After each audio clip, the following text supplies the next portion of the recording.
Their experiences have been like with the iPhone 3.0 SDK. I'd like to bring up Travis Boatman. Travis? Travis. Hey, everybody. So it's really excited to be here again. The last time John and I were here on stage was about a year ago when we actually announced Spore for the original SDK launch. And after the SDK launch, we've seen a tremendous explosion of usage and innovation in the mobile game space. So we're really excited to be back here again today to talk about the 3.0 version. Now, the 3.0 version is bringing a lot of new interesting features, and we wanted to have a game that would demonstrate the use of some of these features. And the game we have chosen is a game that sold to over 100 million consumers, or 100 million units worldwide. And that game is, of course, The Sims.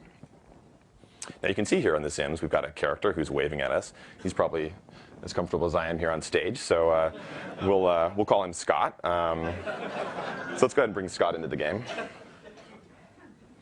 Now we're only showing you one small room of the Sims world here, just Scott's house. So we're seeing Scott's doing a tour of the house. It's all done beautifully in 3D. And again, this is only done with a couple weeks of work here on site. One of the interesting features about this is you'll see in the lower left-hand corner, Scott's got a whole bunch of simoleons. And simoleons are sort of in-game monetary units that the Sims use. Let's go spend some of his simoleons to upgrade his house and customize a little bit here. You'll see that there's a lot of different features we can choose to customize his house, whether they're things like stereos or bookcases or special bathroom utilities. But you'll notice at the very top of the screen, let's scroll back to the top, you see there's a red icon that indicates new features available, right? So these are new features that are being populated over our servers, over the network. Let's go pick that hi-fi stereo pack, because that looks kind of like something fun we might want to play with. Now here you see the indicator for in-app commerce, so we're going to go ahead and purchase that item. And this item that we're purchasing and we're going to bring into the game isn't just cosmetic. It actually has gameplay value and modifies the features of the game. So let's go ahead and bring that in and put it probably in the living room.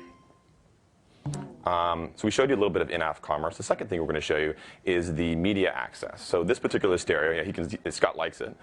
So you can see we're going to use in-app commerce. Now we're going to use the media center. So go ahead and tap the stereo, and we're going to play music directly off the iPhone or the iPod Touch.